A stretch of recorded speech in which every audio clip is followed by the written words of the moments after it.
अस्सलाम वालेकुम, मैं हूं सबिया खालिक। इंशाअल्लाह आप लोग ठीक ठाक होंगे। अल्लाह अल्लाह पाक हमारी हिफाजत फरमाए और हमें इन दुश्मनों से, इन लोगों से बचाए जो बिला वजह सबको बिला वजह जेलों में डालते हैं, मारते हैं, पीटते हैं। ये तो बहुत ही गंदी सियासत इस वक्त चल रही है। अल्लाह जाने क्यों ऐसा कर रहे हैं। देखिए, इमरान खान ने अपनी खानदानी सियासत दिखाई, नहीं दिखाई। और अगर वो चाहते तो उनके बहुत सारे भांजे थे, उनकी बहनें थी, उनको ले आते, खानदानी सियासत पे चलते। लेकिन वो खानदानी सियासत को पसंद नहीं करते कि जैसे नून लीग है, वो अपने खानदान के कम से कम 20 अफराद नून लीग में शामिल करके काम कर रहे हैं और लूटते हैं सारे मिलके एका करके, और साथ बराबर बराबर चलते हैं। तो लेकिन कोई भी किसी किसी की ये सुनते नहीं है, इनके ऊपर कोई असर नहीं होता। ये जो मर्जी कर लें, जो चाहें कर लें, अपने पूरे खानदान को ले आए, कोई बोलने वाला नहीं है। और जिस तरह से ये पैसा इकट्ठा करते हैं, इससे कोई इनकारी नहीं है। और क्योंकि पाकिस्तान में कानून की बालादस्ती नहीं है। अगर कानून की ताकतवर होता ना तो ये कभी ना छूटते। लतीफ़ खोसर साहब ने इतनी मेहनत करी, बहुत अच्छे वकील हैं और बहुत बहादुर वकील हैं, लेकिन किसी का भी कोई फायदा नहीं हो रहा, नजर नहीं आ रहा, क्योंकि यहाँ चोरों को ही रिलीफ देना है।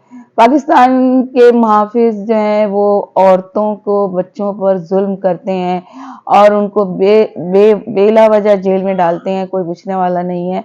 और सबसे बड़ी बात कि मुल्क के मुजरिम की यहाँ जमानत हो जाती है और जो बेचारे होते हैं छोटे मुजरिम, गरीब लोग, उनकी जमानत नहीं होती।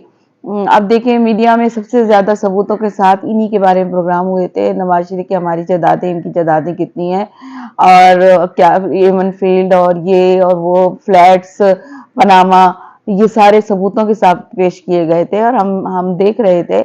और इनको एक मुजरिम भी साबित कर दिया गया था सबूतों के साथ। लेकिन ये अचानक क्या हुआ कि इनके सारे जो केसेस थे माफ हो गए। ऐसा क्यों हुआ?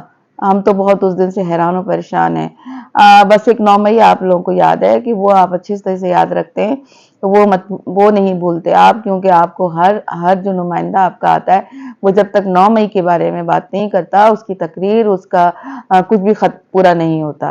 एक 9 मई को आप लेके बैठ गए हैं, लेकिन आप लोगों को ये जो इतनी बड़ी चोरियां की हैं, इतना बड़ा बड़ा फ्रॉड हुआ है, जो सब सबूतों के साथ हमने टीवी पे, मीडिया पे बैठ के देखा है, वो सारे कहाँ गए? क्या वो झूठ थे? अब तो यही लग रहा है। अल्लाह ताला हमारी हिफाजत करे, हमें इन लोगों से बचाए, हमारी गरीबों की मदद करे। और ये लोग सारे के सारे अब इसमें लग गए। खुदा, अब 2 महीने, 1.5 महीना इलेक्शन में है। अब वो आएगा, वो आएगा, ये भूल चुके हैं कि मुल्क में मैशत कैसे चलेगी और गरीब क्या खा रहा होगा इस वक्त। इस वक्त ये सब भूल चुके हैं। इस वक्त सिर्फ इनको अपनी पड़ी हुई है। कभी बाहर निकल के अब देखें गरीबों की तरफ, उनके मसले हल करें, कुछ महंगाई कम करें। लेकिन इस वक्त आप सिर्फ इक़्तिदार के पीछे लगे हुए हैं। महंगाई को तो भूल गए हैं आप, जो इस कदर बढ़ा दी थी आपने इन 16 माह में। वो जूं की त्यों है, वो कहीं नहीं गई। एक आपका वो हदिया है, तोहफा है हमारे लिए। खुदा हाफिज।